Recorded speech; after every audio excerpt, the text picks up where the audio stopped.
So here we go, Woodhaven Rollback Night, which we took this name after the old, remember the rollback days they had on Jamaica Avenue? Those were a lot of fun. And so we're the Woodhaven Rollback Night. We're going back along Jamaica Avenue. A little quick introduction of us. We've been around a long time, since 1992. If you want to get in touch with us, there's a great way to get in touch with us. That email address to get to us, Woodhaven History, easy to remember, @gmail.com. You know us from the signs around the neighborhood, the blue and yellow historical markers. We've done a lot of good research and found things. We found out about the memorial trees in Forest Park, got the name changed. We found the triangle over there in Ozone Park, right on the border of a priest who was killed in World War II, who they named that triangle after him, but then the sign had disappeared. We got the street, the triangle renamed. We have distributed this book for many years. Many of you may have gotten this book years ago, and it really sparked an interest in history, local history. It certainly did for me. And this book is actually pretty much sold out. I got 4 copies left, and I'm not selling any of them. These are we're going to get a reprint at some point in the future. This is a great book, and we have a new book coming soon. We're working on it right now, and we have a great Facebook group dedicated to this book, and we're hoping to get more members on there, people sharing stories and other things. Again, remember, that's our email address, woodhavenhistory@gmail.com, if you want any information about the book. We're going to be meeting every Tuesday this month, 8 p.m. I did that at the beginning because I said I'm going to break this presentation up into like 3 or 4 parts.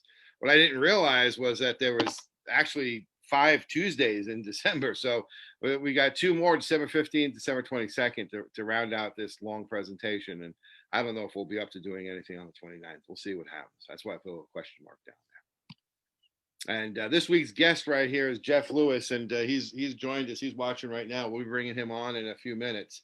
I think it's fair to say Jeff Lewis is one of the most beloved figures since I was growing up around in Woodhaven. He, for a lot of people, he represents the Woodhaven of our past, the Woodhaven that we grew up in, and it was a great time, and it was one of the best one of the best stories. We're really looking forward to talking to him. So, but first we're going to take a really quick recap for those who weren't here last week.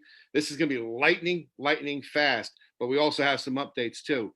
Again, the stretch we're doing here is Jamaica Avenue, which it has its name, Indian roots, from an Algonquin tribe, the Yamaka, which became Jamaica Road, and then Jamaica Avenue finally. And we're going to be, along that time, you got to remember how Jamaica Avenue was. This was a house that was right on Jamaica Avenue. It wasn't always businesses right off the stretch. And the piece we're going to be looking at here is between Woodhaven Boulevard, which is this curving road right here, and Columbia Avenue, which is 91st Street on Jamaica Avenue. So these days, that's from Dunkin' Donuts to McDonald's. Back in the 70s, it was like from the drugstore over to Shoppers Corner, I guess, right? So that's a stretch we're doing, and we did the first couple of businesses there last week. We're just going to take a quick look at them. We started with Dunkin' Donuts, and we went back in time and looked at the different drugstores.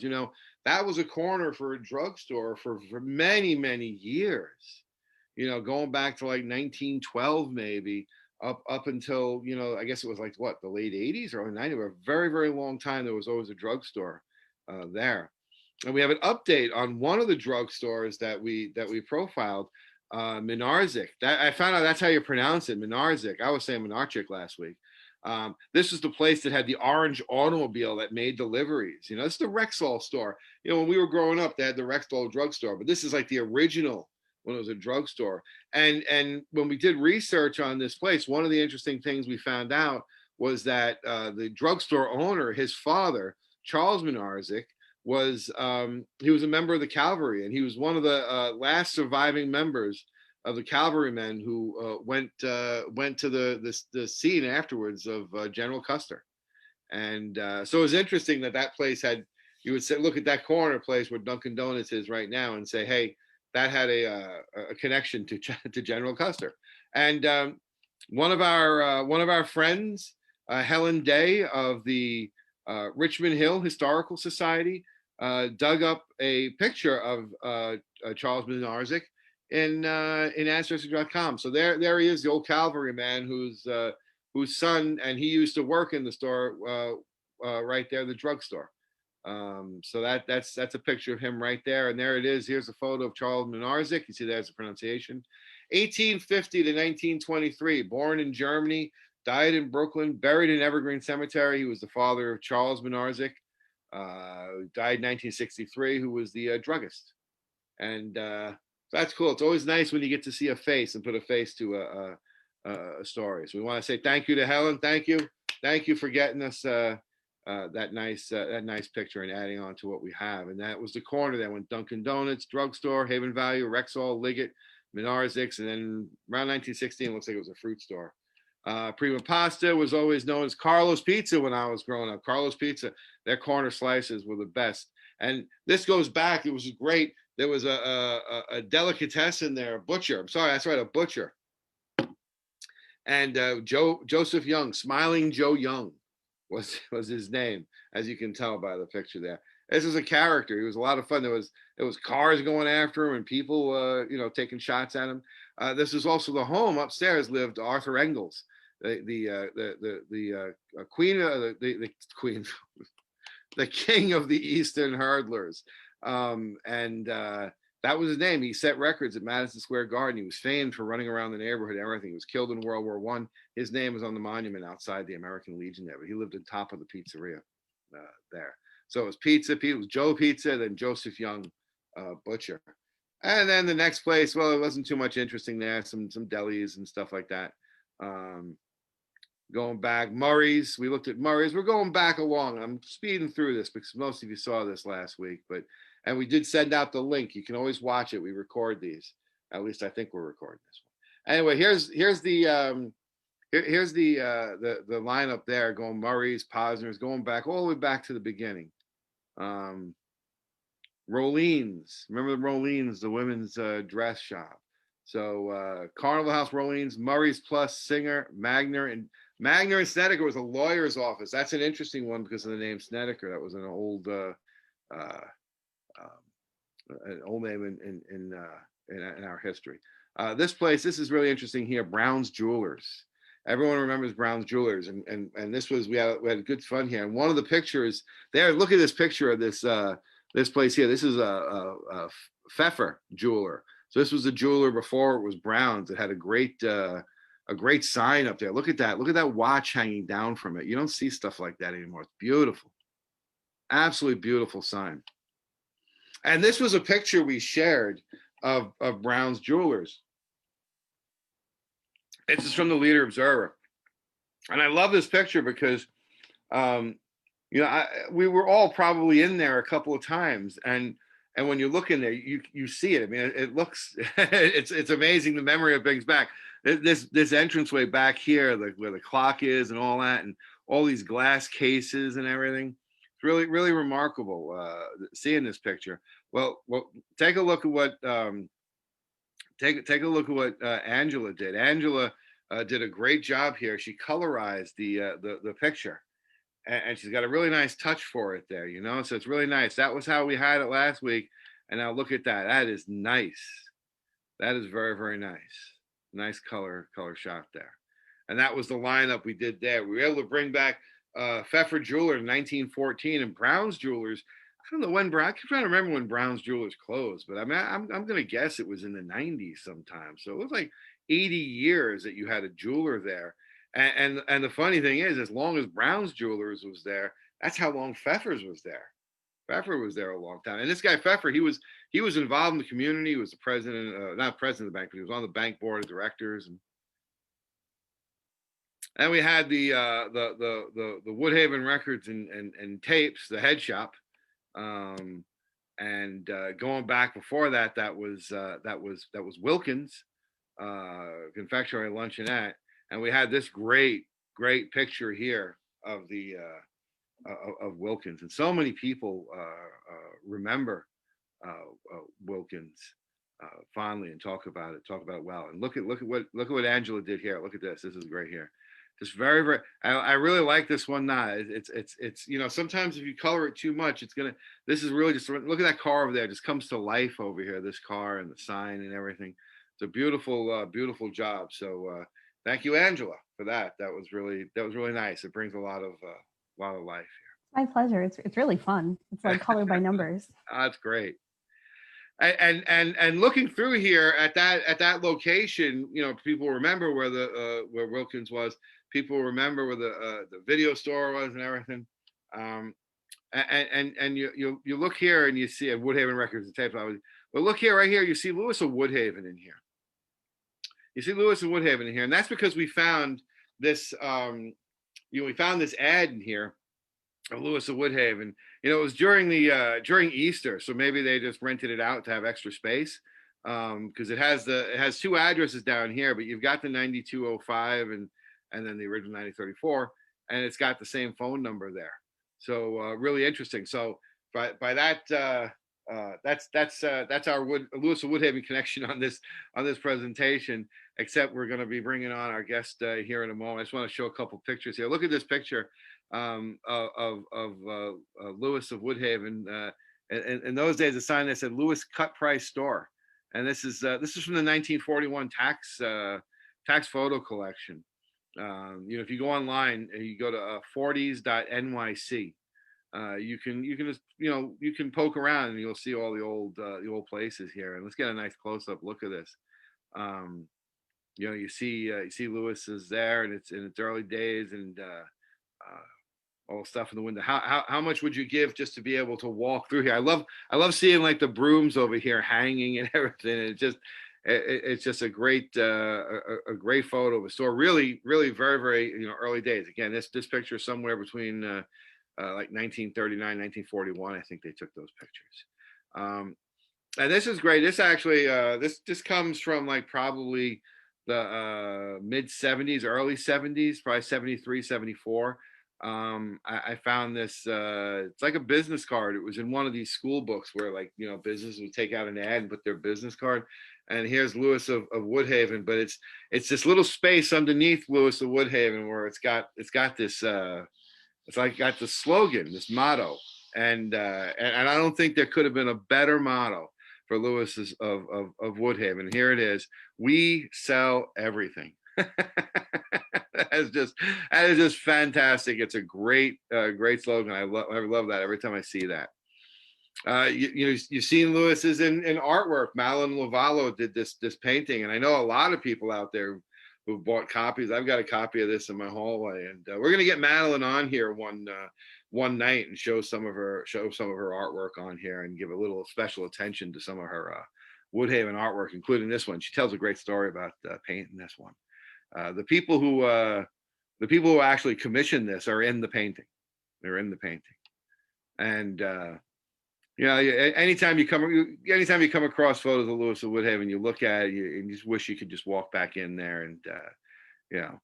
And I don't know how many times in recent years when we've needed something and you go to a store and you don't find it, and one thing we'll say to each other always is, you know what, if we got it, if Lewis was around, we'd have gotten it there. And there's a great picture here of the you know, down the 85th Street store, Jeff and his brother. It's a great picture. And what we're going to do, I'm going to stop sharing now, and we're going to bring Jeff on here and say hello. And hi, Ed. There we go. Jeff, how are you? I'm great, thank you. Boy, you put a smile on my face. I did it. Oh, great.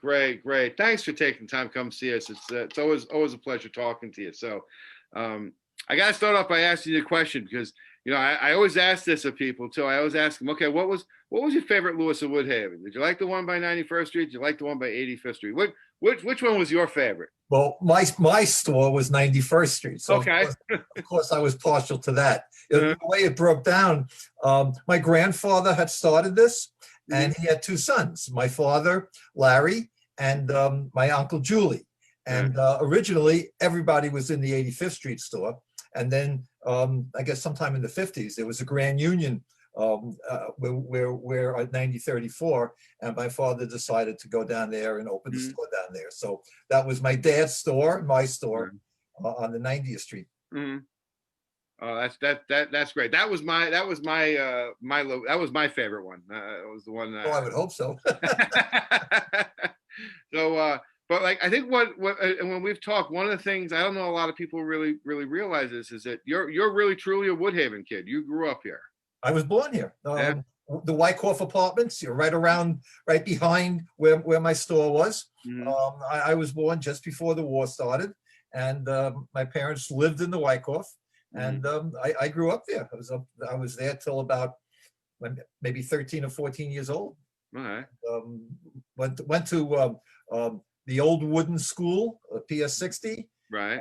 That was kindergarten through second grade, I believe. Mhm. And they shuffled us over to PS 65, which is also no longer there. That was 78th Street, I think. Mhm. We were there for a couple of years, and then to 97. And I went through them all, Mhm. and then ended up even after I went to Brooklyn Tech. So I still kind of hung around a bit. All right. So now, when you were young, what age did you actually start working in the store? Well, when you're in a family business, Uh-huh. start very early, very early. I oh gosh, when I was single digits, I think I was testing Christmas light bulbs. That was my job, Christmas time. Uh-huh. Those days, the bulbs were they were bulk. They came to us in a little sleeve of 5 or 6 bulbs, and we took them out and divided them up into red and the green and the blue, and they were all, you just picked out how many you wanted, and I would test every bulb as a little kid. They were probably 5, 6, 7 years old. And then I graduated into putting together the Plasticville houses. If you remember with your Lionel trains, you had Plasticville houses, and I would put those together, and so I was really always in the store. Oh, that's great. I mean, and those must be great memories to hold on to. But how many times do you talk to people still that you worked in the store or that worked for you? Are you still in touch with people where you can share memories and talk about it? Well, absolutely, yeah. We were probably one of the most fortunate things is most of the staff were local people. They were Woodhaven people, and in some cases, in a few cases, 3 generations had worked for us, and a lot of everybody knew everybody else, and as they went on in life, they still keep together on Facebook. The Lewis people always talking, and I keep in contact with my staff, and I think probably to me, the greatest thing is no matter where I go, I always bump into someone who shopped at Lewis's. Sure.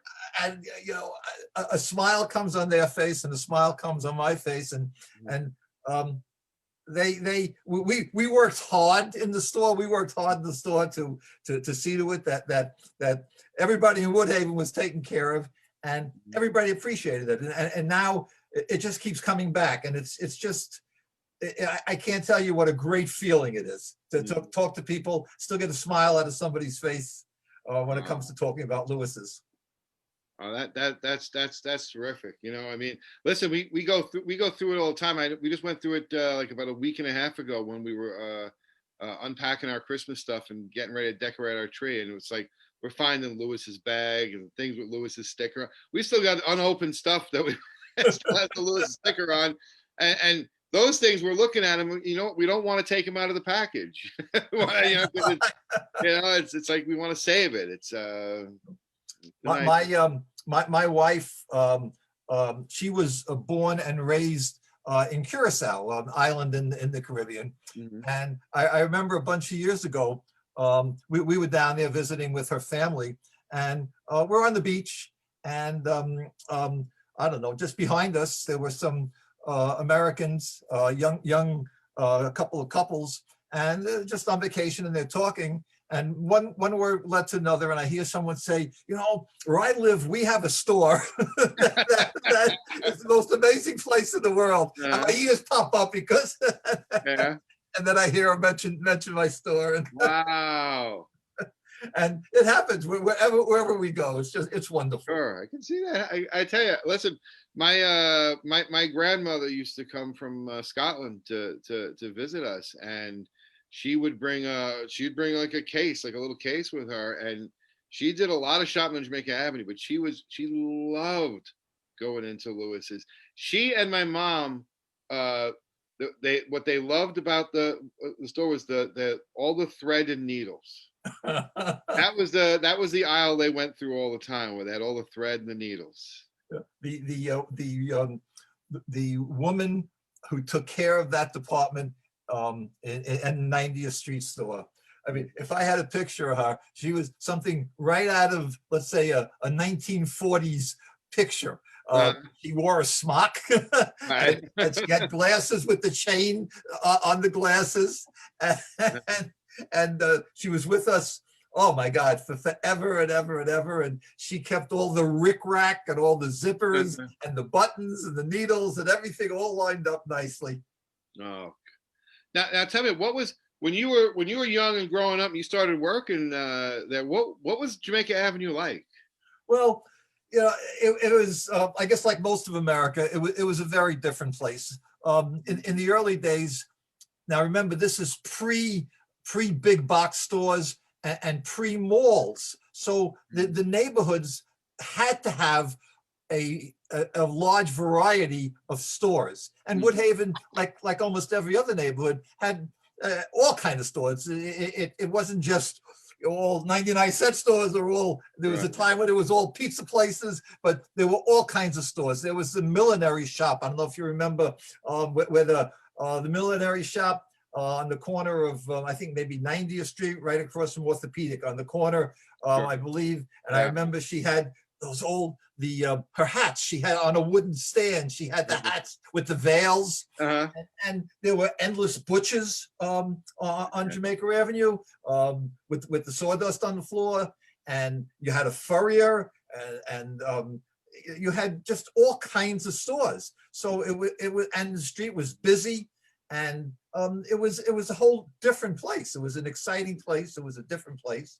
One of my first job, I don't know, maybe I was 6 or 7 years old. I sold the Leader. It was Leader 3 cents. And Norman Cohn ran the Leader, and you would buy the papers from him for 2 cents. And then you'd go out on the street and you'd be yelling, Leader, 3 cents, Leader. 3 cents. And, oh, that's great. Yeah, that's a old memory. But like I said, and then of course it was only natural. I mean, as the malls came in and the big boxes came in, people got more interested in leaving the shopping area and going someplace. And it changed. It changed all our areas, not just us, but in Flushing and Jamaica and everywhere. Sure. Yeah. Yeah, it's a shame because they're you don't find stores like that anymore, and that was Sure. If you remember, and I'm sure you do, if you remember walking into Kligman's and a great big furniture store and the smell of all the furniture, and I mean, I was, as a kid, Jerry Kligman the Kligmans lived in the Wyckoff with us. They were on the same floor opposite us.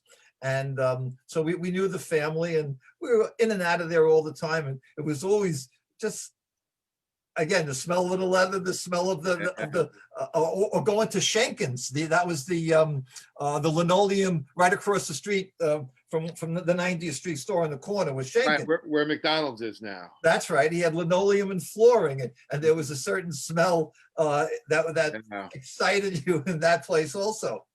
Yeah, those were great. So I know a lot of people in Woodhaven and Four Residents probably still have. I have 2 pieces of Kligman's furniture still. Sure. That we have.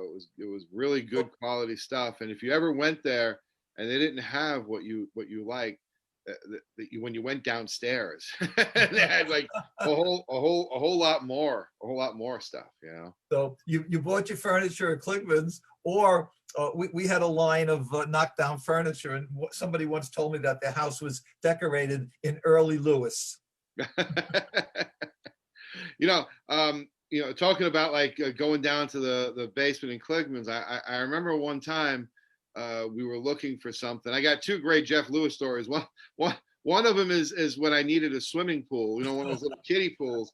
It was between Christmas and New Year, and there was a bunch of snow on the ground, and you were like, you need it now? I was like, yeah. And we went across the street to where the warehouse was.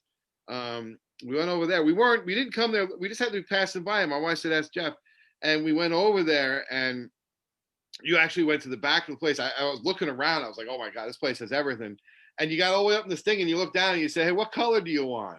I had my choice of colors. That was great. Now, how did you keep all that stock rotating all the time? You had, when we say you sell everything, you literally had everything. Well, you're right. We literally did have everything.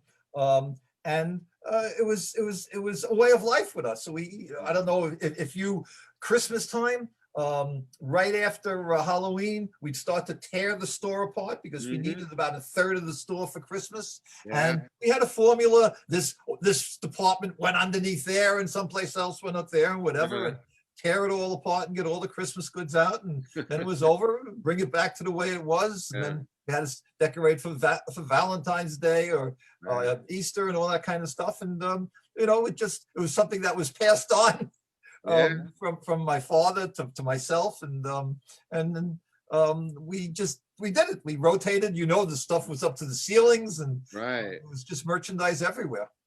It was great. I know whenever it got near Halloween and they had the costumes, all little costumes hanging from the ceiling.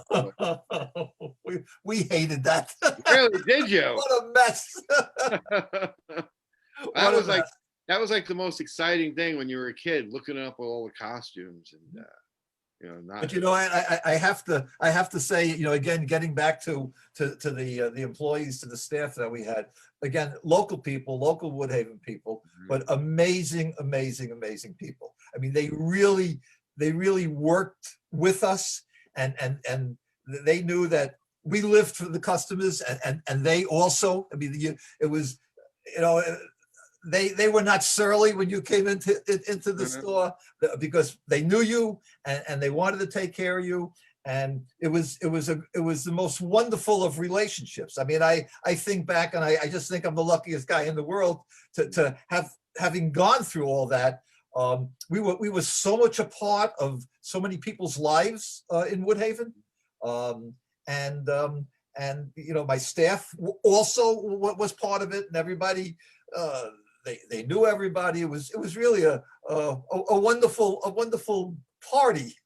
Yeah, it was. I tell you, like I said, you talk to residents who live here now. I mean, it's you don't go very long here living in Woodhaven without Lewis of Woodhaven's name coming up. It still comes up to this day, and it's usually one of those things like, hey, I was looking for one of those one of those things, whatever. One of those things that you can, a skeleton key. I think the last thing we were looking for a skeleton key. We didn't have one. And right away we're looking at each other. We're like, oh gosh.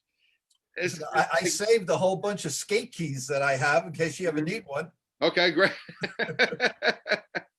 That's great. Yeah. So what did you, when you close, well, first of all, take us through that when you close the store. I mean, how hard was that to decide upon? Oh, it was heartbreaking. Yeah. It was heartbreaking, but there's so many things led up to that. The people's buying habits changed. It used to be on a Saturday, the streets were mobbed. For us, a Saturday was, let's say, 2.5 times what a Wednesday was, for example. Right. And then what happened as people came in, younger people came in with different shopping ideas Saturday. Instead of staying in Woodhaven and shopping, they would run out to the malls, they run out to the big boxes. And so, business just started to decline. And at the same time, one of the reasons we were able to offer such a variety of goods and at good prices, if I may say, is Yeah. having been in business all the years, we had tremendous connections with some of the really big people, with Procter and Gamble. We would buy direct from them. It was very rare that an independent could buy direct. But as life went on, one by one, they all decided that that's all they want to do is deal with Walmart, because it didn't pay to have a sales staff. It didn't pay to sell to us. And so once they started to eliminate direct selling to the stores, the merchandise, before we could buy everything, we just sit down with their catalog and we could buy the red tide and the yellow tide and the green tide. And now all of a sudden you had to go to a wholesaler and buy just what he had. So business was declining, and our ability to do what we wanted to do was declining, and just a whole different era was taking place, and it wasn't good. Yeah. So we had to do what we had to do. But you stayed in touch. You're on the board of directors of the BID. And still serving the community, all these, still here, and we appreciate that. And again, when talking to you, you were, you grew up here, you lived here, you're one like I said before, one of our beloved figures. And we're working on this book. And I'm happy to announce to everyone tonight. I asked Jeff this. It seems like a million years ago now, right? Yeah. I asked, and I was so nervous asking him. But every book needs that person who's going to write the introduction, write the forward, and set the tone and everything. And I was so nervous asking him, but I asked you, and was so happy that you've consented. So our book was going to be introduced by Mr. Jeff Lewis. And Jeff, I want to thank you for accepting. Well, I should thank you. It's an honor. Anything to me that has to do with Woodhaven, it's just an honor. I love the place. I love the people. Mm-hmm.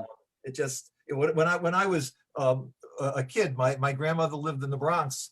And so every now and then we'd go to see her. So we lived in the Wyckoff, which was right behind the 90th Street store. And we came out to Jamaica Avenue, and right on the corner where Jack Broder's candy store was where the trolley stopped. Mm-hmm. And my mom and I would get on the trolley and take it down to the Long Island Railroad. What was that? By the fire station. I guess that's 100th Street or something. And there was a Long Island Railroad train station there. And we'd go up on the Long Island Railroad and somehow end up in the Bronx. And that was, that's all gone. Yeah. Yeah, but it's still in our memories. And again, I want to thank you for for joining us on this project. And we'll be talking to you again really soon. And thank you for coming here. I'm sure everyone loved seeing it. I'm looking forward to seeing the comments, and I'll share them along with you. Thank you very much. All right, Jeff. Thanks very much. All right. That was great. That was a lot of fun. I enjoyed that.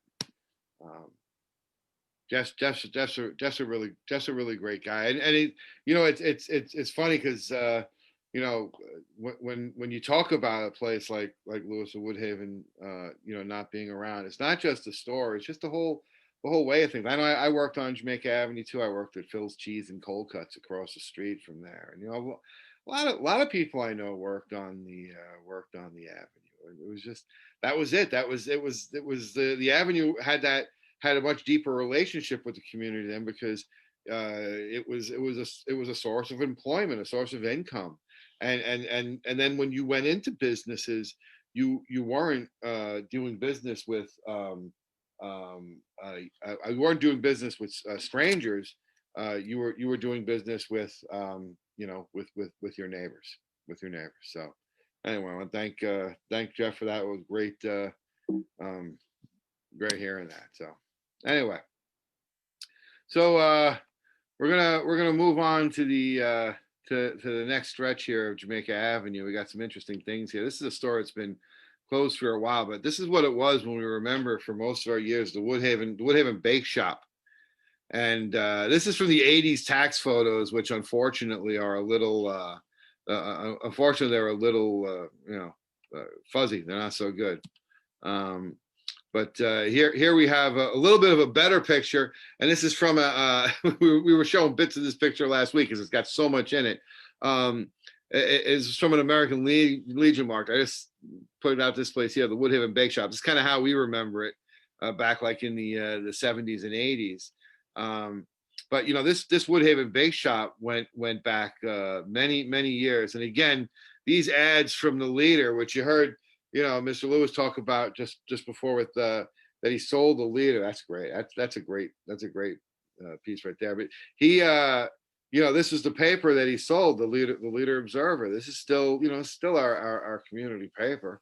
And there's Woodhaven Bakery down here at the bottom. These advertisements, these full pages are great for getting address information and just information about businesses. I mean, here's a good one here. This is Kligman's, an ad for Kligman's there.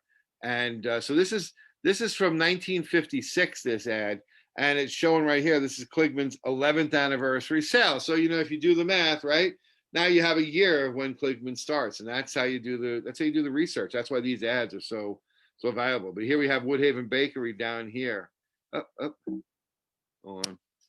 We have Woodhaven Bakery down here where quality cakes are baked. They advertised a lot, Woodhaven Bakery. And it's funny, some businesses, they were in the leader every week. They had an ad in there every single week. Other businesses, not so much. The bakery was in there just about every week. With all and I tell you, they actually put some thought into it because their ads changed frequently. It was always some kind of clip art like this, but their ads did change pretty frequently. And they had a lot of a lot of variety. These are some around the holidays, of different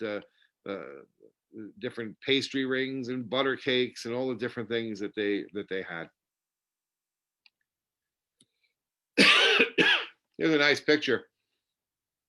You can see it's right next to Wilkins, and there's your Woodhaven Bakery over there.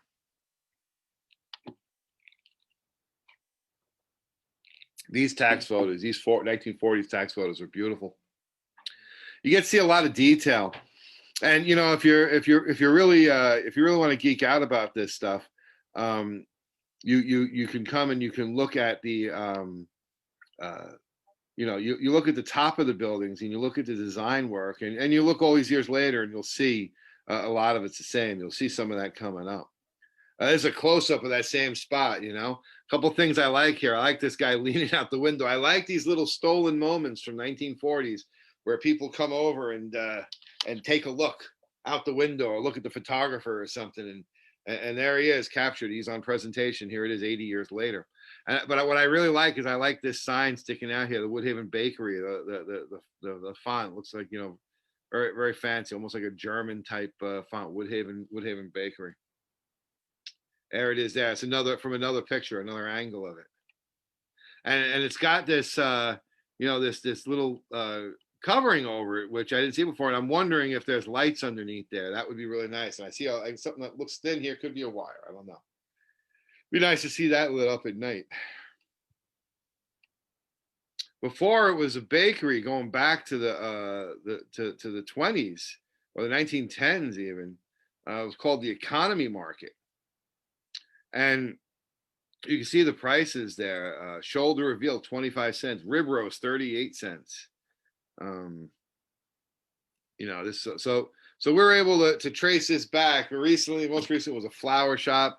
It goes back to the Woodhaven Bakery and then a market store back then at the beginning.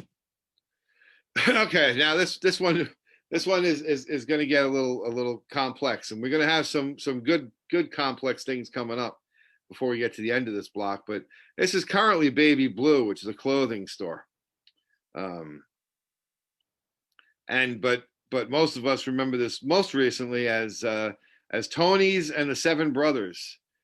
meat market, deli and meat market. They have a place out in Long Island. I don't remember where it is right now. Me and my wife visited it a couple of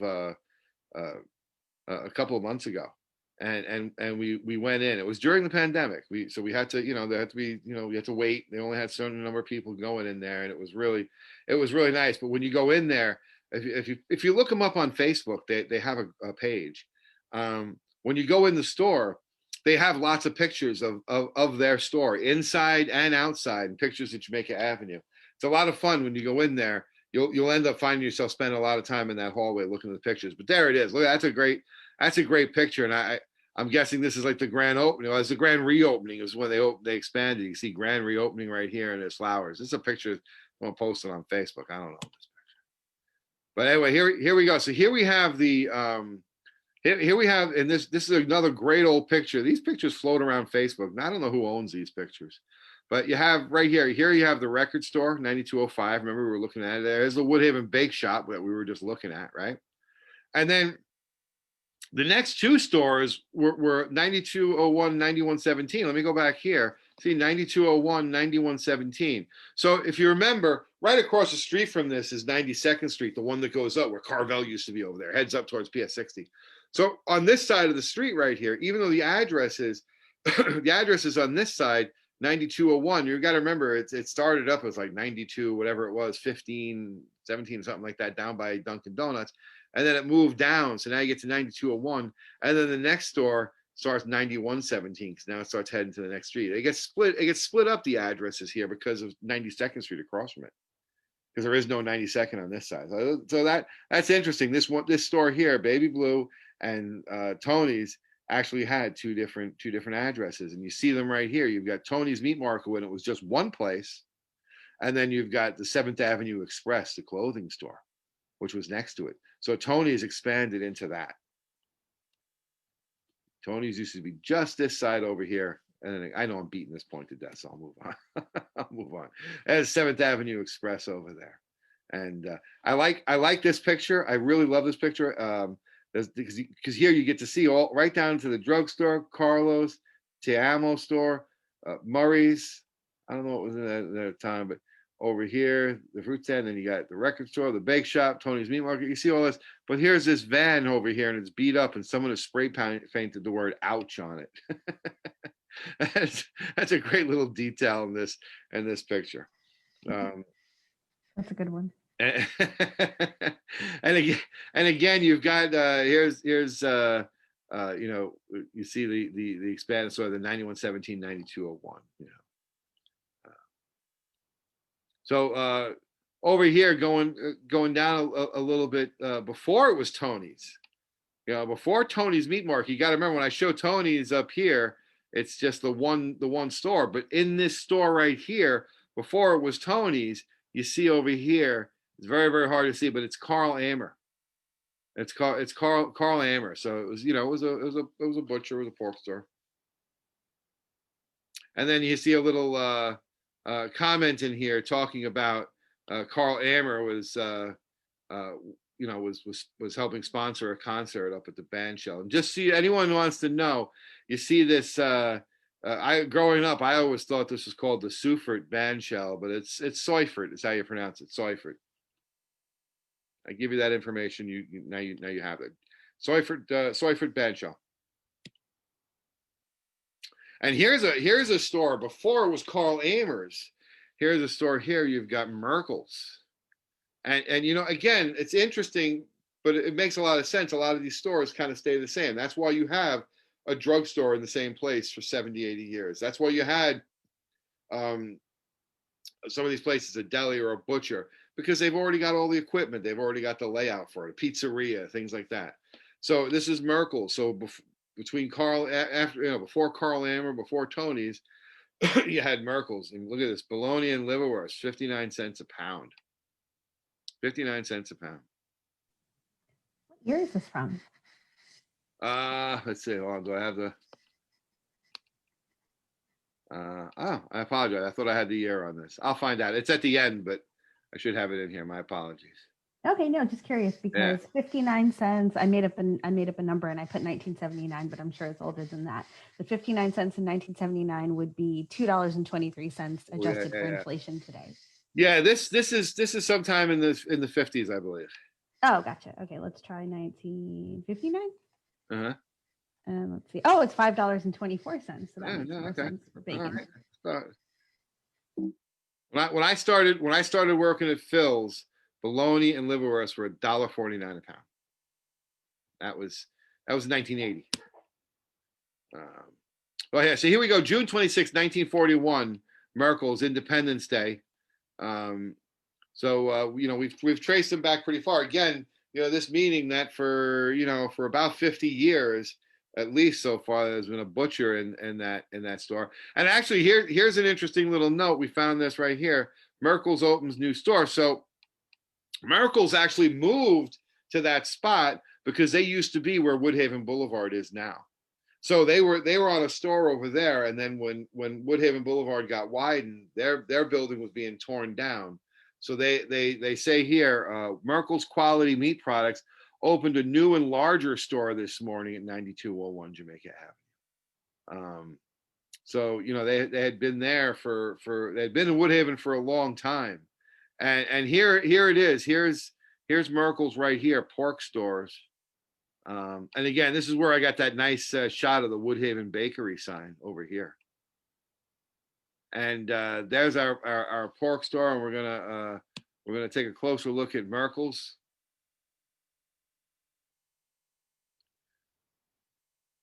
Number one grade bolognas. Is that how you say it, or is it bolognas? Anyway, there it is. Pork stores. Look at that. You see the stuff hanging in the window. How great would it be to be able to walk back in this place, right? What a great looking shop.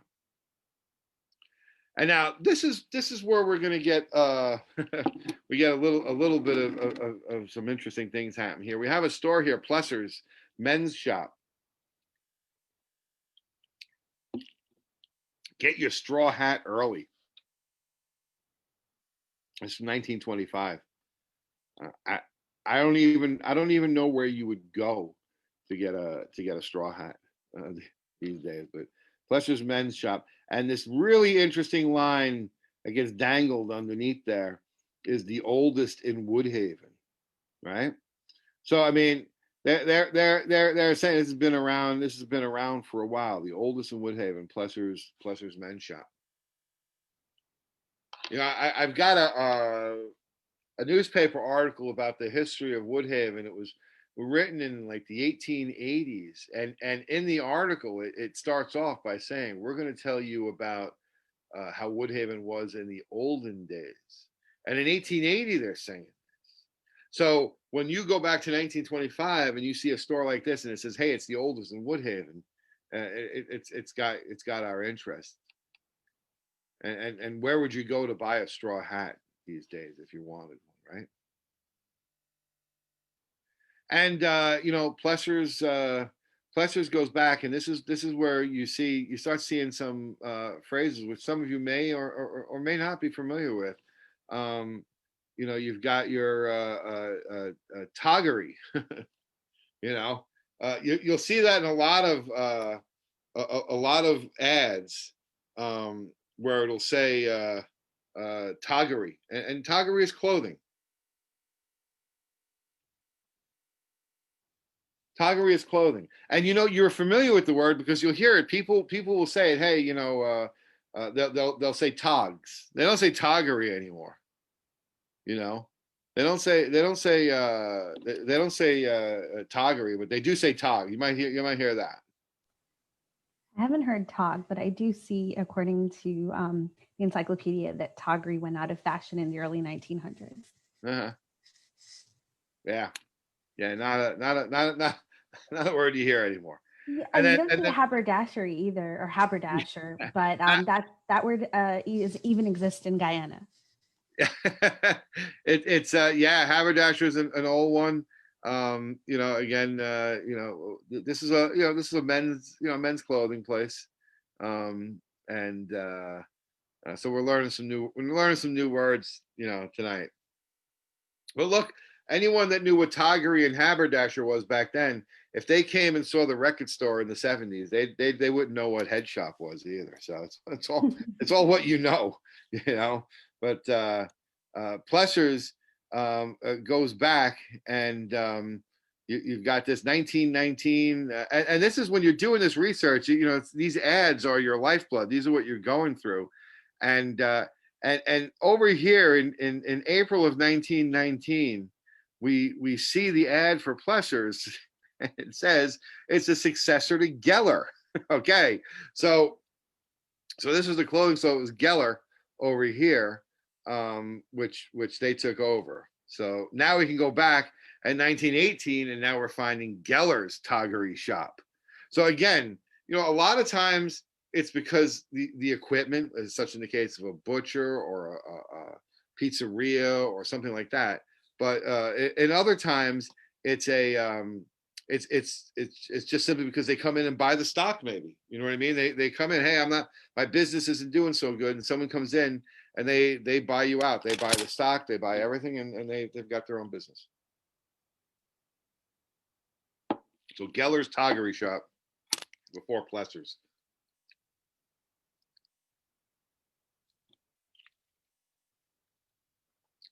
And here they are in 1918, the victims of a burglary, $2,500.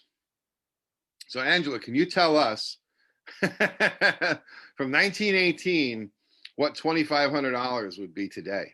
Yes, so $2,500 in 1918 is $46,893. Oh man, that is some haul, right? That is a lot that they took. You could even fit that in a suitcase, I think. Oh no, that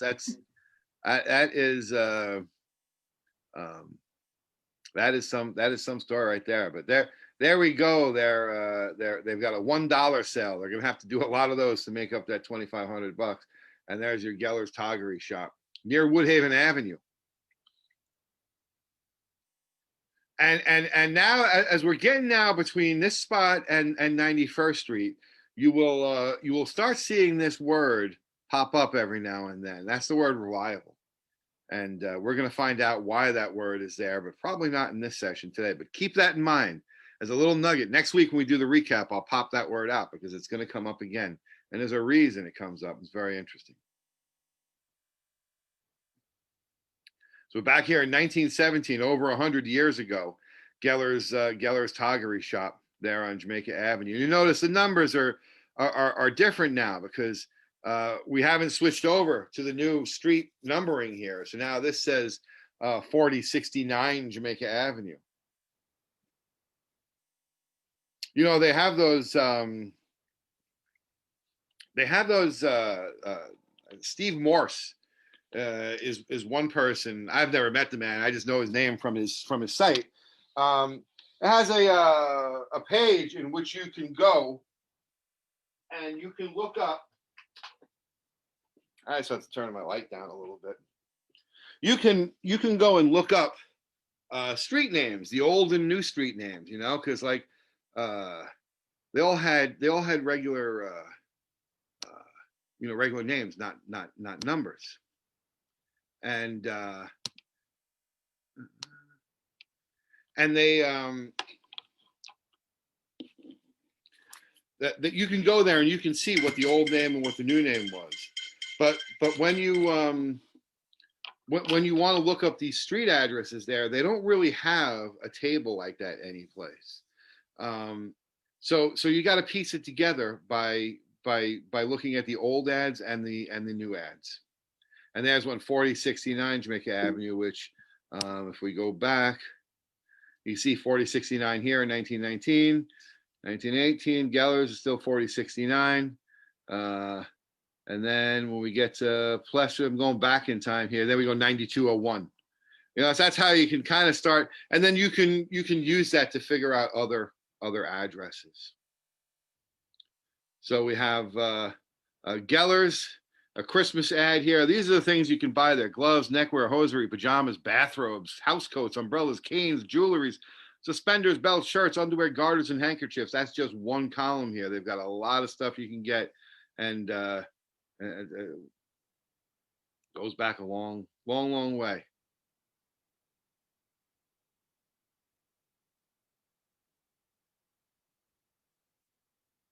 And over here, again, this is where you piece this together. This article here. Sometimes they'd have these articles in the sometimes you'd have these articles in the leader that would will give you these little profiles of the owner. And it says here, M. Geller is the successor to Oscar Dunstadter, the hatter and haberdasher at that location. Just give me 1 second here.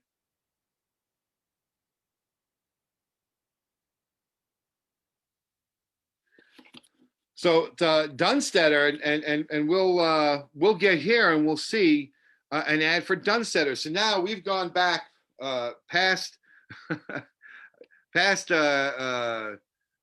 Plessers into Gellers and now into Dunstadter's. You know, tracing this back to the beginning, the model shop right here.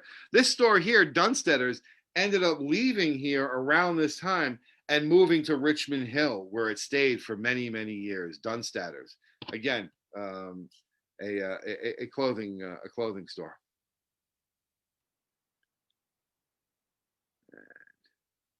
So a lot going on there. You know, going back from Baby Blue, and again, remember, we have two different locations here. Baby Blue is in two different addresses. This is just a 9201 here. Baby Blue, Tony's, going back, Carl Amer, Merker's, plus. So it was meat markets and it was clothing, right along this way.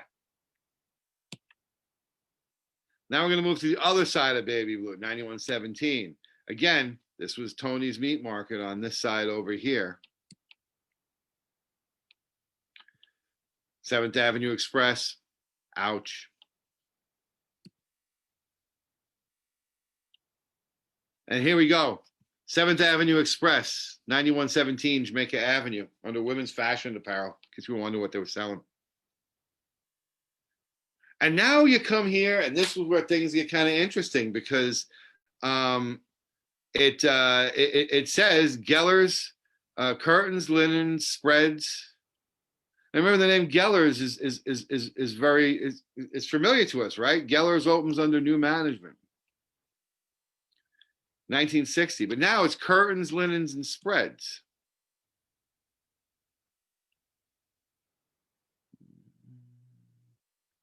There's a Geller's right here. Curtains, linens, and spread, 9117 Jamaica Avenue. Here's a New Year's greeting right here from Lewis's Cut Price store. This is 1942. This is 1942.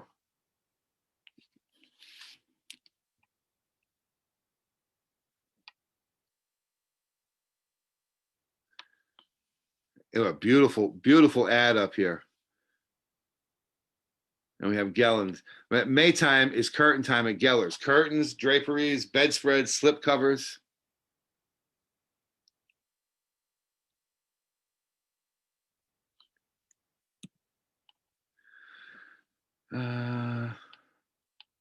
We'll skip that. We don't do it. Here's Geller's right here. A great picture of Geller's.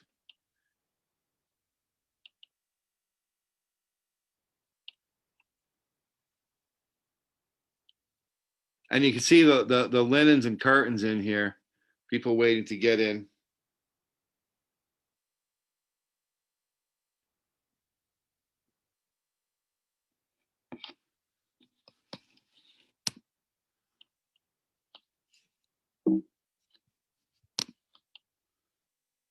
Here's another one of the tax photos that has a little bit more detail there.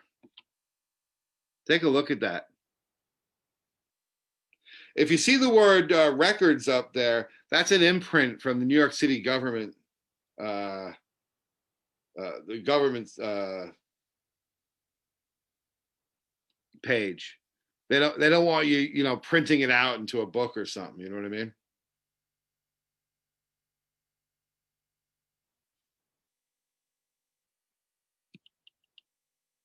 And here we go. Merry Christmas and a prosperous New Year.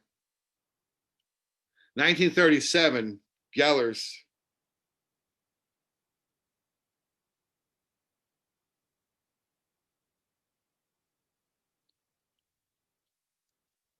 I like this.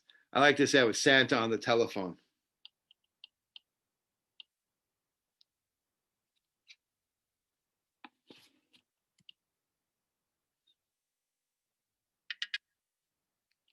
Geller's Curtains and Linens, Curtains, Linens, and Spreads. Again, we're going to come back to this because the name Geller's we just heard recently, didn't we?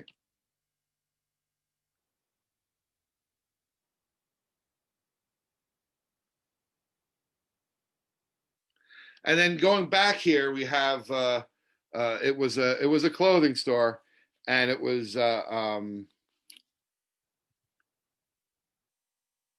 called the Forest, which makes sense, right? Right near Forest Park, maybe, but there is the Forest. The Forest Tailors. So now we brought this back as a clothing store all these years, going back to 1912, over 100 years. In 1945, right above this store, living up in that apartment, was a young soldier, Sergeant Daniel Murphy, and he was killed in action in World War II in 1943. He was an amateur boxer. He won a medal in the Golden Gloves, and he entered the Army in 1943, and he died.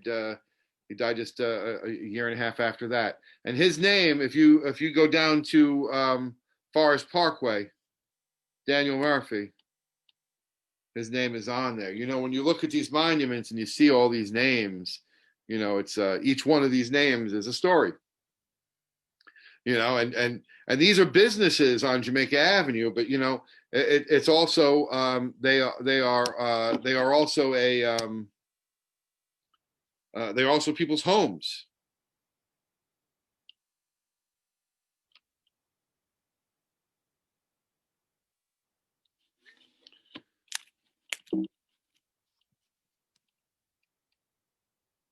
Right below Daniel Murphy, when you go down there, if you go down the Forest Parkway and you take a look at the names on that monument, look for Daniel Murphy, and you look two below him, and you'll see a John Olert, a name you should be familiar with, Olert Ruggieri. That used to be the Olert insurance. That was in real estate. That was the son, and he was killed in action in World War II. So now at that location, we go back, trace it back. Again, we're tracing back the other side of Baby Blue and the other side of Tony's. Baby Blue and Tony's going back 7th Avenue Express, the women's clothing store, Geller's, the linens and curtains, and then Forest Tailors. And it's Geller's that we want to talk about here for a second, because there was a Geller's on our last address, right? There was a Geller's. And you've got, interesting, it happens almost at the same time that they seem to just move next door and change business. From 1914 to 1920, Geller's was selling Toggeries, right? It was Toggery shop. We were looking at it. And then at the same time that it stopped and it changed to something else, Geller's opens up this store here, which is a linen and curtain store.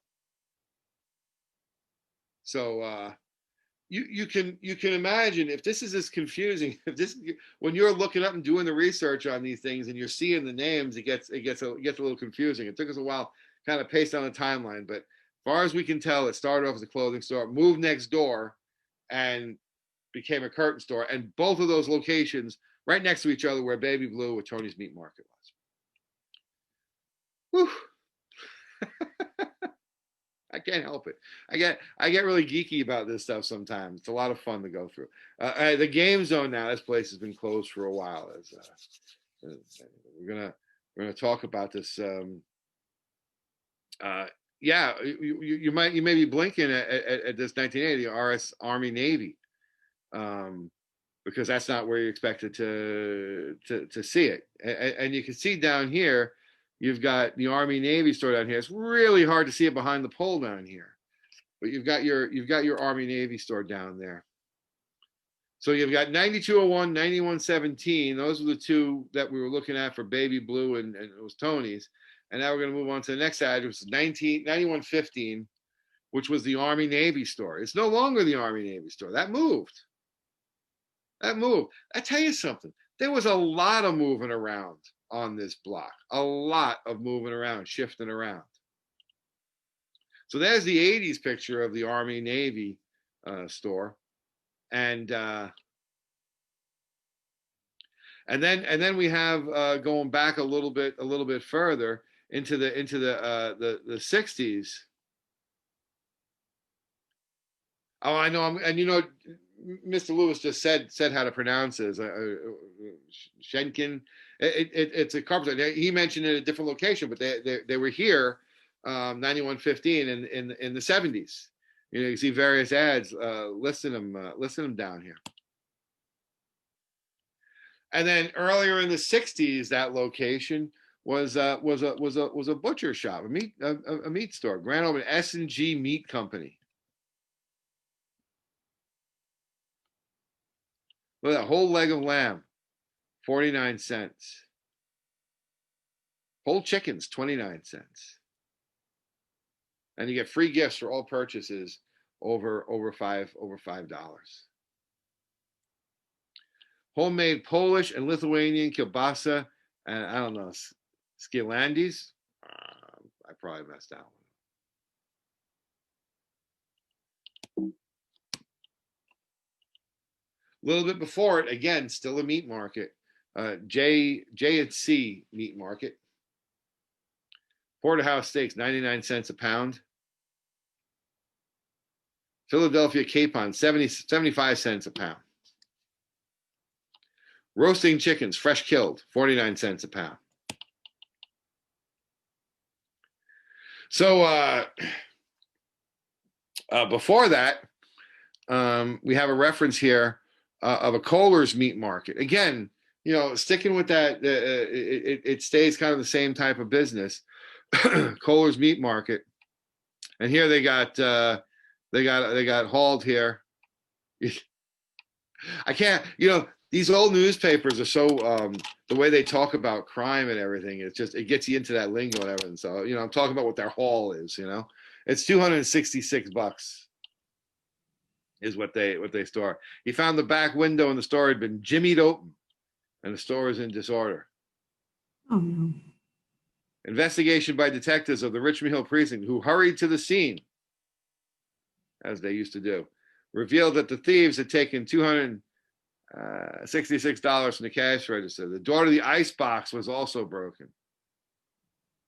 What year was this? This was 1930.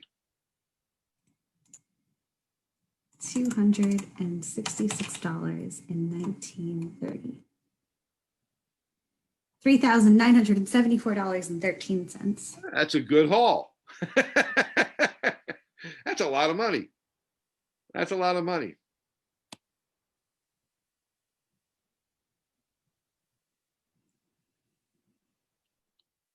Kolner's.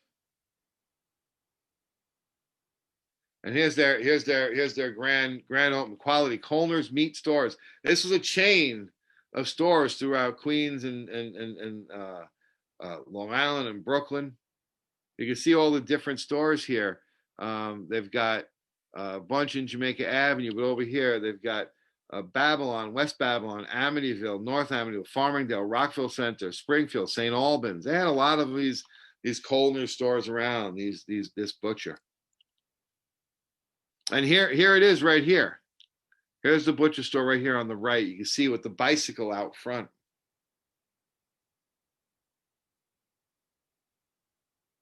I like this. I like this stoplight up here on the pole. You can see it. That would be the cars coming down 92nd Street to hit Jamaica Avenue. That would be their stoplight. That's what they'd be looking at. This would be that T intersection right there.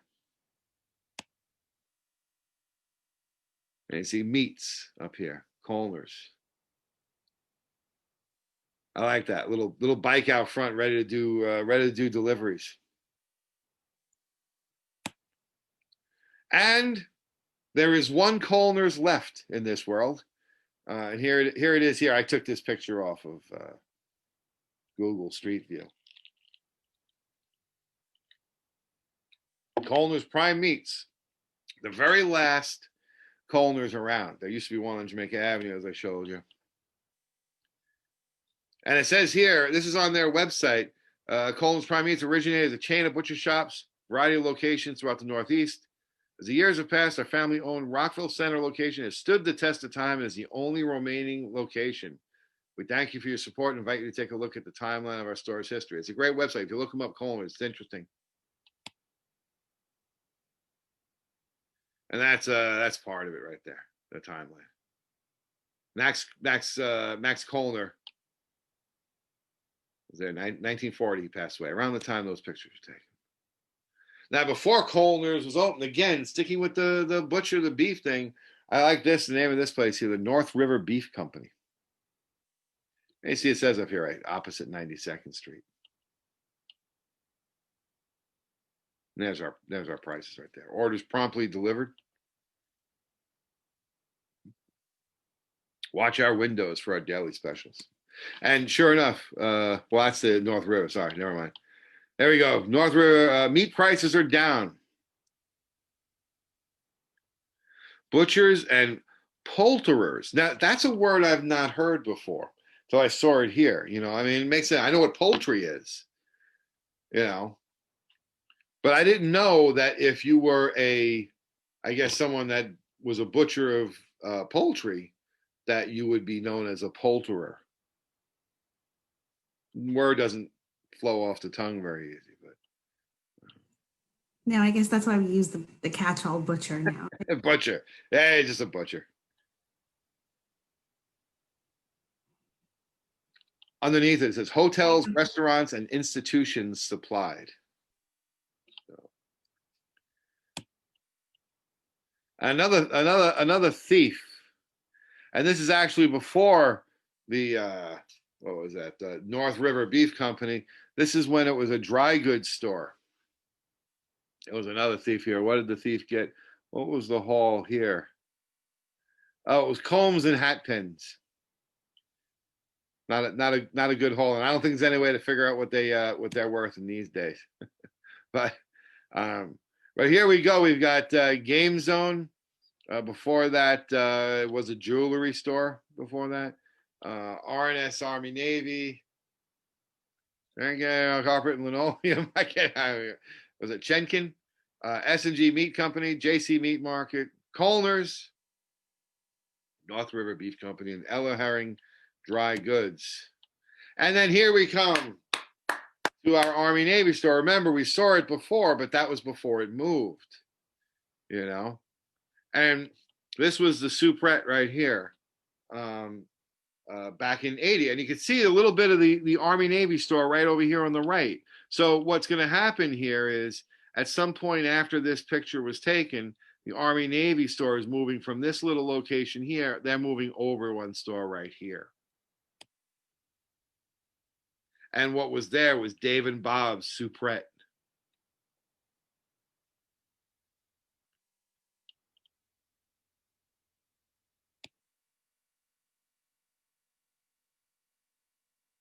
Now in this store here, this was it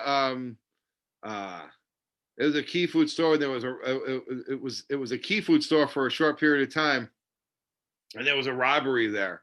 This is 1967, and they got away with $1,442. Angela, what does that? What does that come? I'm going to say 1967, $1,442 has got to be worth about $4,000 today. 1967. Wow. Yeah. Oh yeah. 1967. How much money? $1,442. In 2020, that's worth $11,263. I was way off. Well, 11,000. Wow, that was some haul.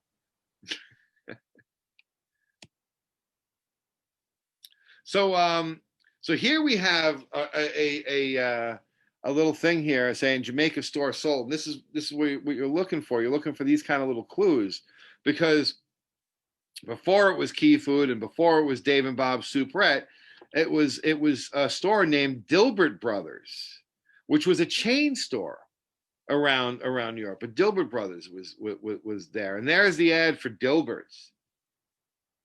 You know, it was like a supermarket type place, right? Yeah, hi neighbor, and you've got all this all the sales and everything: beans, fruit juice, milk, cherries, tomatoes, cranberry sauce. I mean, it was a supermarket. And over here, you've got all the different locations, and look at that.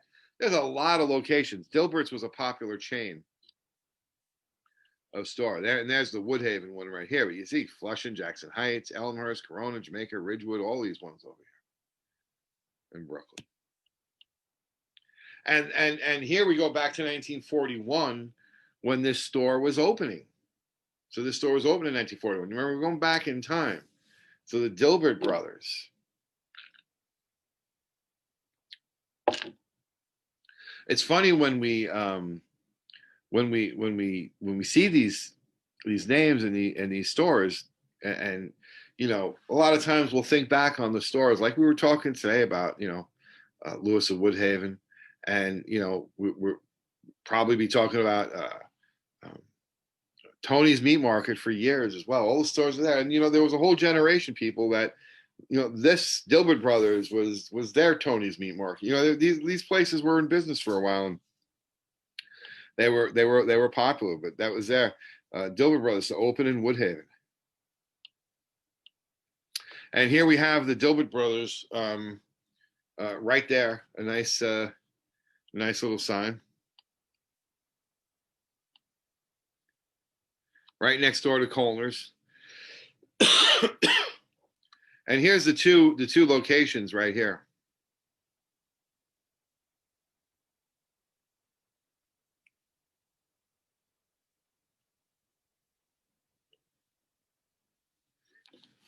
Yeah, Colner's and Dilbert Brothers. And take a look at this. I'm gonna bring up the same two stores today. You know, I love when you can look at two pictures like this, and look at it. This is when I always tell people look up. You know, Jamaica Avenue, 91st here. You see the designs between the buildings. You know, still existent. You see the stuff that's over the window, the different you know, decorative flares over the window is still the same. But sometimes you see other stuff that are still the same.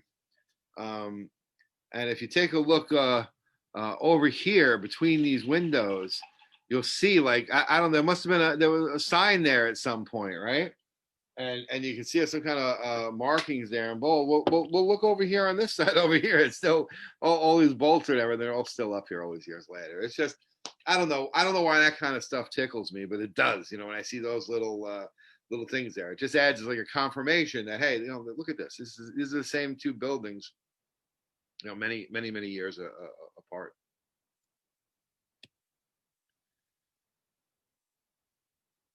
And here we go when Harry Dilbert. This is the gentleman. He was the head of this chain. He 65 locations. He died. He was Russian. Him and his brother came here from Russia, and they opened a place up in Ridgewood, and they just built up, and they had 65 food markets around. Now, before Dilbert's, briefly for a couple of years, it was a Bohack's. You know, Bohack's was a great supermarket, and we all remember them fondly, and we remember them in Woodhaven. I didn't know there was one here on Jamaica Avenue near 91st, but there was. And there's the picture of it from the Leader Observer. There's the picture. That's the picture of the one. You can see it right down there. Now to 9113 Jamaica Avenue near 91st Street. And there it is, right there on the opening, when it's opening. It's a great picture there, right? H.C. Bohack. And there's Mr. Bohack over there on the left, Henry C. Bohack. Going back a little whiles before that, it was before Bohack. It was a It was a luggage shop.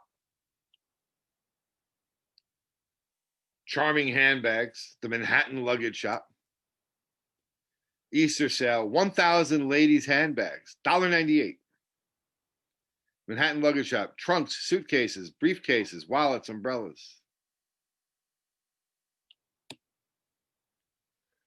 So now here we got 9113 Jamaica Avenue. So we've got the Army Navy present.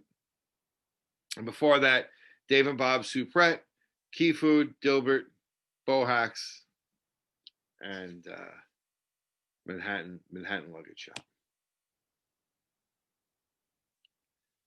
And now we're getting near the end here of tonight's section, so we're going to leave you off with a little bit of a mystery.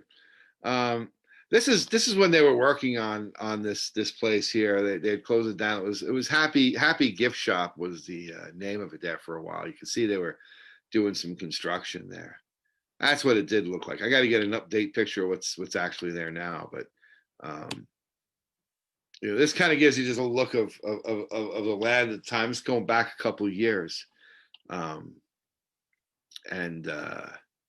this you know what was here. We'll be talking that soon, but there you go, the gift shop, and before that was the fruit exchange. When I was growing up, this is the fruit market my mom used to send me to.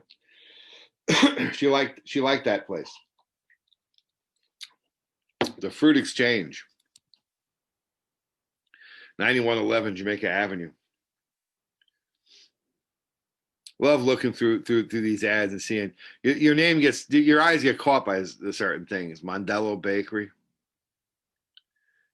Jaff School of Music and Dance, Joseph's Pharmacy, Assemblyman Frederick D. Schmidt, and you've got Dr. Biondo here. And Dr. Schatzer, who just retired. He was my dentist. He just retired a couple of years ago. He was a good man. And then you have Congressman Joseph Piedabo. His son is our Woodhaven's one of Woodhaven's state senators right now. I went to high school with Joe. He's a good guy. And there is Al's Fruit Exchange right there. And again, this is from a bigger picture, but we just focus in on that little bit there, and that sign should trigger back some memories for you. This is a fruit store for many years, but 1941 there was a little bit of a scandal there at this fruit store. Now, back here it was Al's Fruit Exchange. This isn't Al. That was this is a different guy here. Henry Fowler, 52-year-old Woodhaven fruit store proprietor, was accused of fencing loot for a gang of teenage boys. That's great. He's held on charge of receiving stolen goods from a gang of boy thieves operating in Richmond Hill in Jamaica.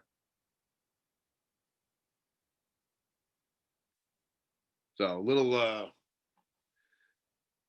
when it was known the fruit exchange. It was literally an exchange there, right?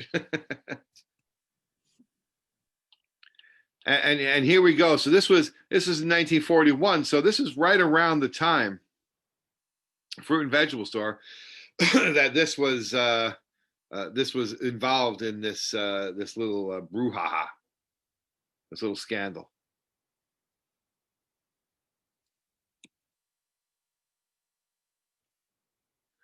Before that, we find that it was a place called Better Quality Food Store.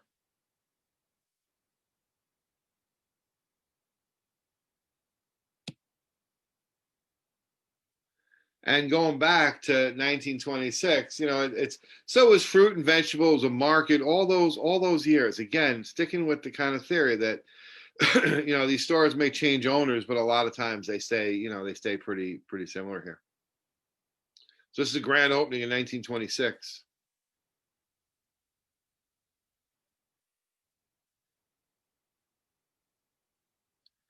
And before that, we have an insurance office run by a gentleman, William J. McGahey.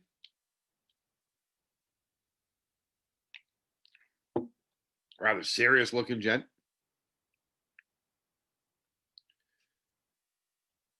"28 years of insuring over 4,000 local residents." So if he's been doing that for 28 years, it's 1925. He goes back to the late 1800s as an insurance company in Woodhaven. And here's his great ad right here, asking, "Are your family jewels, papers, etc. safe?" He wants you to insure them. And here's a here's a little table he put out. I'm telling you where you know, if you need fire prevention, what's most dangerous, and what would cause a danger? What would cause a danger? Theaters, stoves, furnaces, boilers, and their pipes. Dwellings, defective chimneys and flues.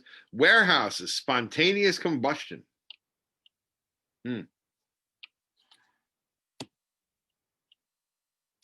And now, even before McGahee, or you got the Hunt brothers, another emporium.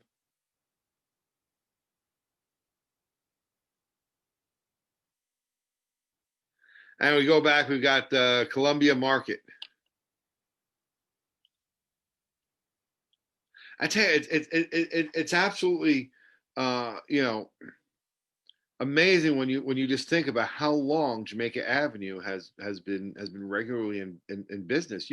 We're going through this and we're finding out these stores and giving you a timeline going back of when they were in business. And I think if I gave this presentation again, I would maybe try and go from the beginning and work up to the current day. It might be easier to follow, but there's just been a constant, over the years, a flow of businesses in and out. And some of them are only around a short period of time, but some of them are around 40, 50 years, and most of us have never heard of them. And we're gonna by the time this presentation is over in a couple of weeks, we're gonna get down to that corner, and when we hear about the word reliable and a business that was there that was sort of the Lewis of Woodhaven of its time, and we're gonna learn about that, and we're gonna show you a little piece of it that's still on Jamaica Avenue to this day.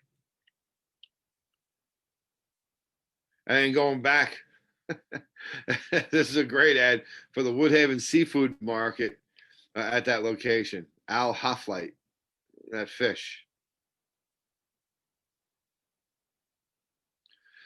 So here we go.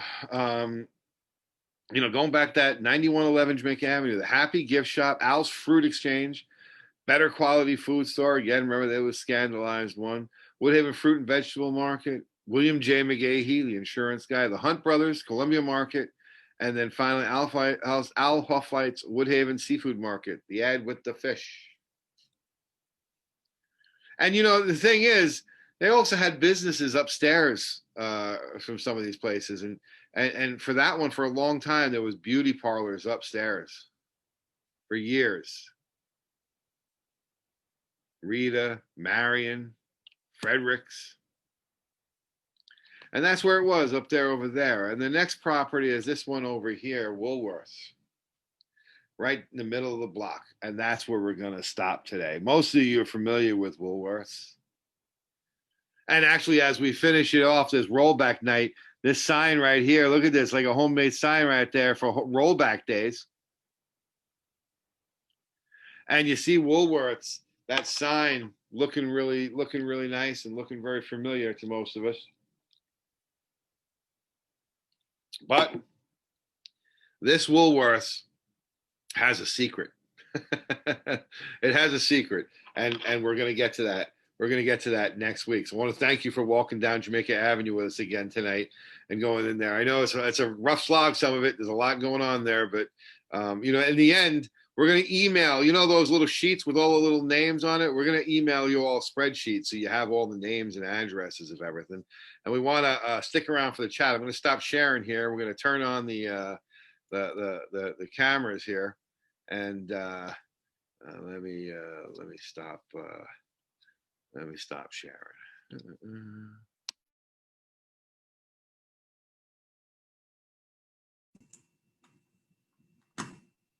I stopped your share for you. But you muted yourself. Okay, let's unmute Oh, everyone. there I go. Nope, you muted yourself again. Hey, how's this? Yes, you're back. I'm not touching it again. Okay, and let's invite everyone to unmute. Give the go. All right. I want to say hello to everybody, and I also want to say hello. We have a nice guest with us here today, a friend of ours, Ann Wilkins. Hey, Ann, how are you? Can you say hello? Hi, I'm fine, thank you. Ann was from her family owned Wilkins. Remember, I showed you the one ice cream parlor that Angela had colored. And tell us a little bit about your family's history with that store. Well, my dad came over from Germany on a ship Mm-hmm. when I think he was probably about 18 or 19. Mm-hmm. And he worked in the store when it was edibles, and he worked in there for 2 years. And then he bought it from edibles, and that's when it became Wilkins. And he met my mom at a German dance at the Plattdeutsche Park out in Franklin Square. Mm-hmm. At a dance there, and they became engaged, and then we lived they married, and then my mom's parents lived with us, and we lived above the store for years. And my mom's mom worked in the store, and she cooked lunches for us and stuff, or dinners there. And then we moved from the store, living above the store, we moved up to 86th Avenue, just around the corner from where you live now. Mm-hmm. And we lived up there on 86th Avenue. Well, I left in 1966. Mm-hmm. And my parents, after they sold the store, they sold the house and moved out to Long Island. But in the store, we had various kids coming in at night, and that was their hangout. Mm-hmm. And their parents felt great about them being there because it was a safe place for them to be. They knew where they were, and they were, after an hour's time, after you sat there for an hour and played the jukebox and kidded around and stuff like that, it was time to reorder again if you were going to stay, even if it was just a Coke or an order of French fries. And the kids loved it, because even when my parents sold the store, those kids all came in and they gave them a big goodbye party. I was living in Jamaica in the West Indies at the time, so I wasn't there. Mm-hmm. And they got different soda holders and glasses and stuff like that. And the Sunday, the dishes that held the Sundays and stuff like that. Mm-hmm. But it was a great business. And as a kid, we used to have to go down the cellar and help my dad pack the candy into those little cups. Uh-huh. And so I had the first line of order, then my brother, and then my dad. So my brother and I would decide, we're going to keep talking because he's going to get with the math here in a minute. And so we had to remember how many we had to put in there. And then my dad would always say, okay, that's enough of the talking. Besides the counting of what you have to do there for the correct amount to go in the boxes, he would give us math figures to work out.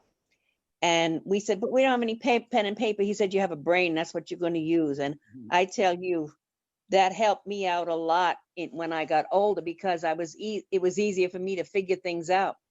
No pen and paper. He said, that's what you got a brain for. Because even when we worked in the store, we were not allowed to take a pen and paper or to take the orders. We had to remember, even if it was just one person at the counter or in the booth, or that big booth in the back that could sit 8 people. You had to remember everything, whether it was toast, rye bread, what the condiments they wanted on it, and what they wanted to drink. And he was a great teacher, a man who left school from the age of probably about 12 in Germany, came to this country and could give you insurance forwards and backwards, never went to school again, ever, and was an excellent businessman. Now tell me, as a child of a business on Jamaica Avenue, did a lot of the kids from the businesses know each other? Like, did you know Jeff? Oh yes. Oh yeah, we went to school. We went to 97 together. Oh, okay. Yes, we graduated from 97 together. Yeah, it was. Small world. Yeah, it was really, really a good time. And you know, as kids, we were able to be out on the street till the street lights came on. You had to go home then. You know, it was and I can remember the trolley on Jamaica Avenue, and then it became the buses, and the bus stop was right in front of Dad's store. Mm-hmm. And It's still there. the bus stop, okay, that's why we never had a parking space. We always had to walk from the house to come down to go to the store when we had to work. My father always told us, yeah, the exercise is good for you. Well, thanks for joining us tonight. This is great. It was great. While It was great. while we have Jeff here, does anyone have any questions for Jeff or for Ann? I'm just saying hi to Ann. This is Dorothy Brody. Hi, how are you? Oh, okay. We grew up together a lot too. Yeah, we all went to Emmanuel Church together. Dorothy, and then Judy's on there too, Judy Schmidt. Oh, And Judy. we all were at Emmanuel Church together down on Woodhaven Boulevard. And Ann and I graduated from Franklin K. Lane And together. Franklin K. Lane together, yeah. Mhm. I lived on Woodhaven Boulevard, right close to Jamaica Avenue, next to Kaiser and Coos Funeral Home. Oh, sure, yeah. Anybody remembers that? Yeah. Yeah, I lived at 9518 on Jamaica Avenue, over the Bucks Delicatessen. We first lived over Eberhardt's, which was just the corner of 95th and Jamaica Avenue, was the pharmacy there. I have a question. Someone wants to ask a question of Jeff Lewis. Carmela? Oh, hold on.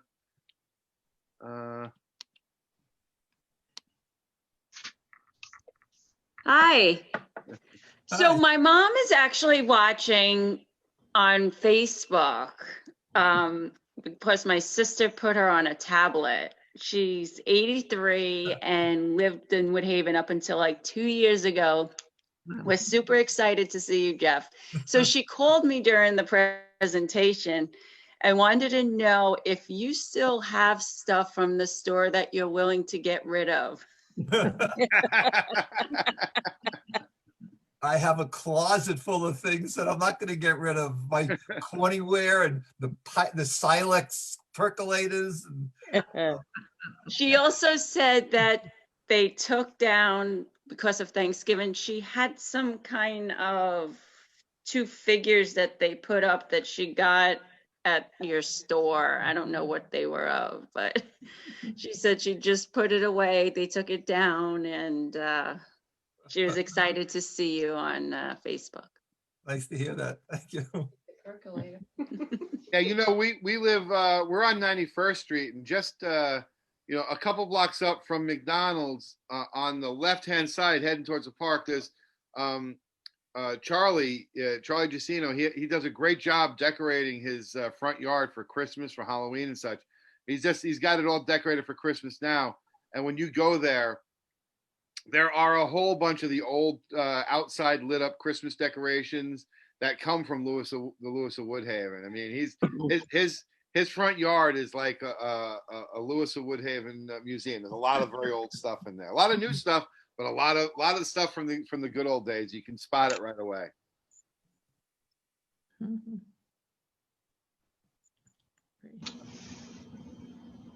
Anyone else want to speak up and say hello? Or And I just want to say hello.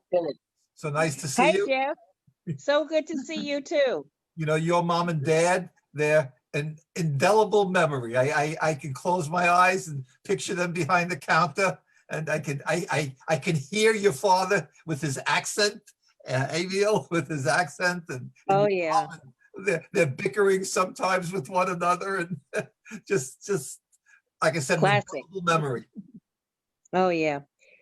Because the last time I saw you was at my dad's funeral, and that Yeah. was 25 years ago now. Yep. And mom just passed away in 2018. She passed away 5 weeks after her 100th birthday. Wow. Oh, God bless. But she had a fantastic 100th birthday. We partied the whole weekend and she had a blast. Yep.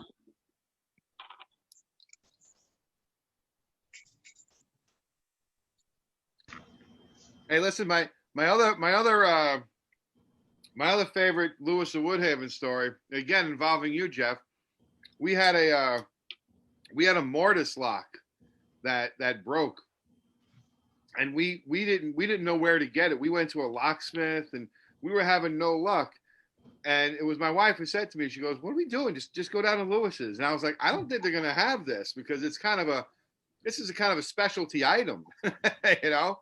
And when we went in there, and I went over to you and I asked you, I said, "Hey, do you have you know, the mortise lock?" But I didn't have it with me. Obviously, it was still in the door, even though it was broken. And you asked me, you said, "Is it for a left-hand side or a right-hand side?" And I didn't know. I didn't know. So you were like, "Okay." And I'm standing there waiting, and you came back with 2 boxes, and you put them on the counter, and you told the lady behind the counter it was something like $4 or something. It was cheap. And then you turned to me and said, bring back the other one when you're done. And that's what I did. That's what I did. The hardware store wanted like a whole bunch of money. We had to order it. It was going to take weeks. I walked in and I got 2 to choose from.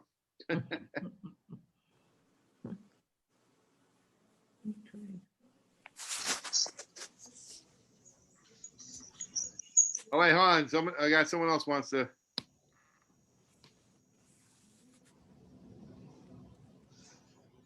Jeff, do you remember when my uncle and I used to come in the store all the time and we used to bother you? Oh, my God. The clock just went back 25, 30 years. 40 years. Absolutely. Yeah, that was fun times. Yeah. Oh, so good to see your face. Oh, my gosh. You know, it's like family. I'm just like family. Well, yeah, it was family. We used to go in there. My mom used to go, and she used to go by my aunt's, and she lived out in Long Island. And my mom used to get this big list of, these are all the stuff I need from Lewis's. Next time you come, make sure you get all of them. Because she couldn't find it out there. She said, "Oh," my mom said, "Oh, I'll get it in Lewis's for you, no problem." Everything. You had everything in that store. When I computerized the business and we started to put item by item into the computer, when we got to 55,000 different items, I said, "You know what? That's enough. That's enough." Wow. I know, it was crazy. We were in there also. Even with my mom and I, we used to go to the Forest View, and afterwards it was like, "Let's go to Lewis's." And I remember when we used to get the what do you call it? Used to give us a bag and all the Christmas lights. You put them in a bag because you had them all different colors in like little rows, and you used to go in there and you just take like whatever color you wanted. So I used to take like one of each color, and then I took another one of each color, and then I went up to think, okay, $2, and I was like, okay, and I went home with it, put it on my tree, you know, put it on the tree. It was good times. Hey Jeff, what was the craziest thing someone ever came in there looking for? Oh my gosh.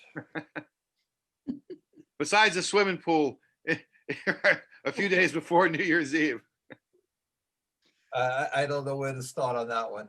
All right, I did have one I guess one funny story in a sense.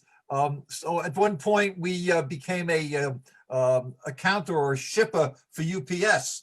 Uh-huh.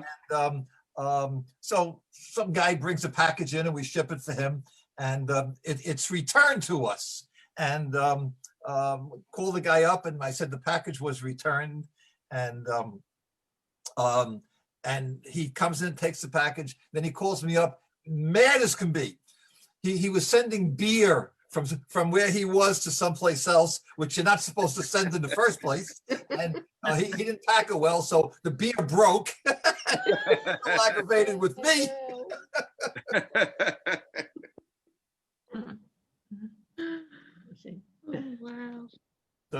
that story just remained with me. Oh, that's great.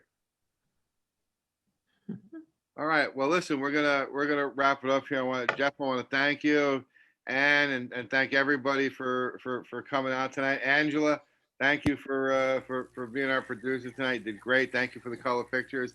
And Helen, we got Helen from the Richmond Hill Historical Society. Hey, Helen, can you say hello real quick? I think we got to ask you to unmute. Hold on. Wait a second. Hold on. Let me ask you to unmute there. Let's say hello.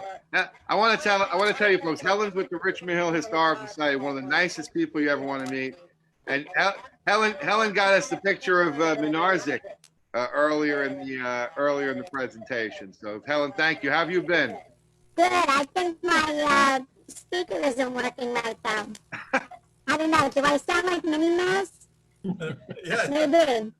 That's it. But now I got somebody new to look up. I think William McGahey might be buried at Maple Grove. Oh, really? Okay. Yeah, somebody had a memorial on there for him, so I'll look him up. He might have died in 1948. So we'll see. I'll let you know. All right. Thank you, Helen. It's good seeing you. Thank you, Ed. All right, everybody. Listen. Hopefully, we'll see you next week. We'll be back. Next week, we're going to hit Woolworths, and there's a lot of secrets about Woolworths to go over. So, Hey, Ed, before you leave, can I ask one quick question? absolutely. When did Lewis's officially close? Because I lived in Woodhaven all of my life. I went out to college on Long Island, then I went up to Connecticut, and when I came back, they were already gone. So when did they close? Hello? You still there? I'm sorry. Nina, could you ask that question again? Yeah, I heard it. Okay. The 90th Street store was about 20 years ago, and the 85th Street store about 15 years ago, approximately. Oh, okay. All right, thank you. Yeah, it just gives me a little bit of perspective. All right, everybody. Listen, thank you. If we don't see you before happy holidays and happy new year, but hopefully we'll see you back here next week when, again, once we get to Woolworths, things get really crazy and it's going to kind of, pop your mind a little bit. So everybody, Jeff, again, thank you. Thank you, everybody. And we'll see you all soon. Thank you. Okay, Okay, thank thanks you. for a great presentation, Ed. Thank you, Ed. Thank you.